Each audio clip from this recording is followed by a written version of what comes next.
Poul's Kitchen. It's Chef Poul with me today, Chef Amy. Hi. Today we had an incredible, amazing deal on corn on the cob. And lately I've getting woken up around 2 or 3 o'clock in the morning by people asking me how to make the best corn on the cob. Well, I don't appreciate being woken up that early, but when you're Poul in Poul's Kitchen, people want to know. So I've got a pot of boiling water here, and I'm going to put 2 things of corn in here. I've already cleaned it for the most part. And we're going to start off by boiling this for 10 minutes. That's all we need to do, just 10 minutes. Then I'm going to preheat the oven to 425. And I'll do this now because the way it usually is, it's going to take longer to get going. So I've got some 20% of a block of butter. And then we're going to put this through the food processor. And this is half a garlic, I should say.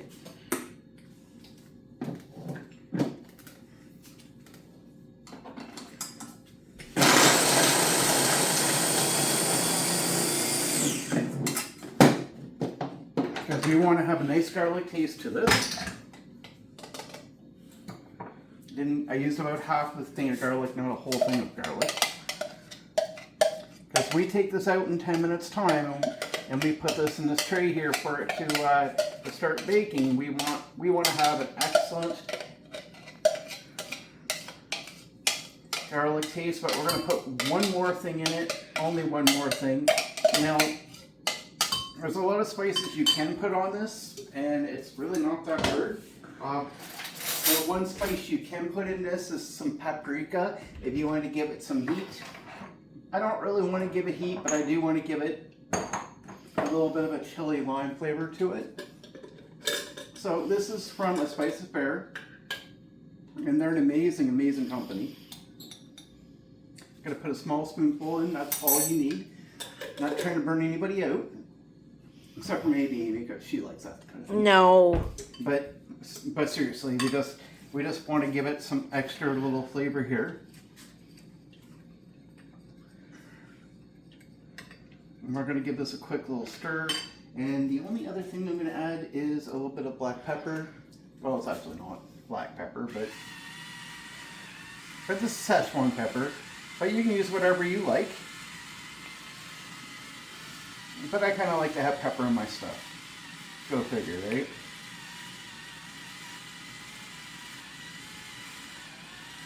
Now, some word of warning. When you take that out, use tongs. Don't just use your fingers, because it is going to be pretty hot. And you don't want to do that to yourself, because you will really hurt yourself. Number 2, you can cut this. And if you're somebody that says, you know what, Poul, I don't like corn on the cob because I don't like biting into it. It feels weird to me. That's fine too.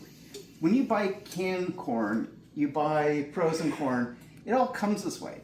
So what you do is you take a knife and you can cut it in half and then cut all the way down in strips. It's very easy to do that way. And that's all you really do. You just cut the corn down, and that's really it. So this is going to go for 10 minutes, and then we're going to take it out. We're going to pour this on here. And you know what? I'll be back and I'll show you this. It's only really quick stuff. It's not going to take very long. So we're going to be back in less than 10 minutes. And in the meantime, please hit that like, share, subscribe button. This is what making cooking great again is all about.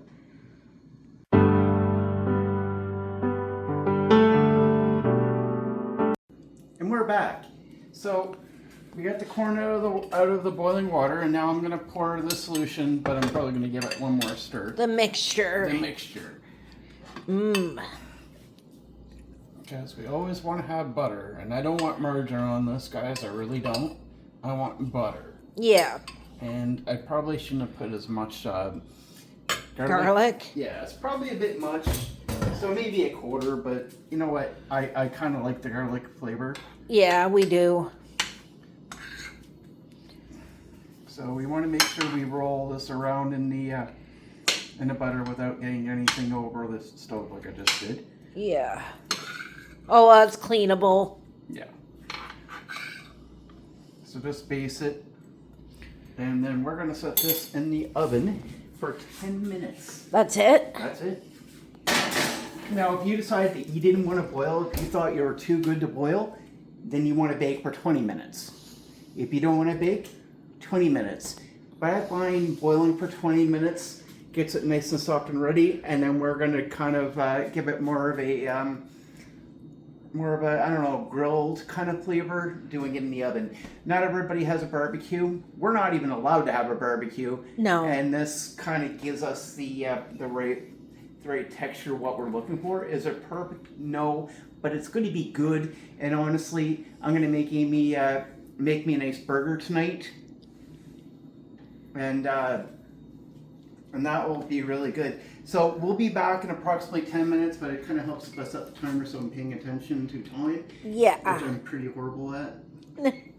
So this is really an easy process. Anybody can do this. It's not hard. The worst part about this was cleaning the corn. Yeah. That was pretty bad. But Yeah. But past that, it's really not that bad.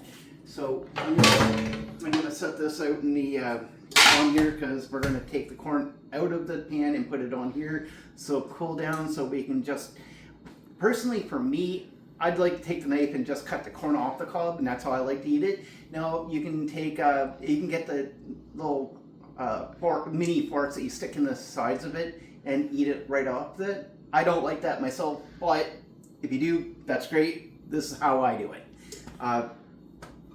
But we'll be back and I'll show you the final product when we're done in approximately 10 minutes.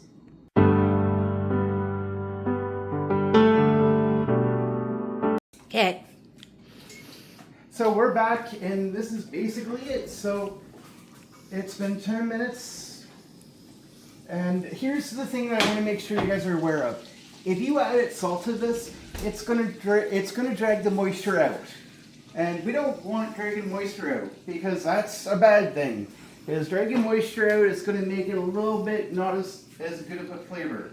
So I'm just going to give it a little once over with the sauce or butter mix, but it should be nice and seeped through by the whole time. Now really, you don't have to add this much garlic. You really don't. When this cools down, you want to put some Dawn and some water in this and let it soak for a little bit, because it is really greasy, right? And just running water through it, or just trying to wash it that way, it's not going to work so well. But you do need to make sure that it cools down enough. And for the sake of Amy and I eating this, because it's been heated for like 20 minutes, there's no way that we're going to feel comfortable taking a good knife and going down it until it cools down just a little bit. But that's it. Amy, what do you think? Looks good. I think it looks great. It's going to taste great, because everybody likes corn on the cob. It's one of the greatest things you can have, in my mind anyways. So, I mean, 20 minutes, the worst of it was just cleaning the corn. That's really it. If you don't mind doing that, corn on the cob can be one of the greatest gifts of the summer. You want to ask me what my favorite way of cooking it? Here you are. The only difference between me and what a lot of other people do, too much garlic, which in my mind is not a big deal because we really like garlic. And you can use Tajin if you want. For me, I really do like a spice of pears, chili, lime. It's almost the same thing. It just has a little bit more of a spice to it. I like it. So until next time, please hit that like, share, subscribe button. It means a lot to us. This is what making cooking great again is all about. We didn't need that barbecue. This tastes great. See you next time.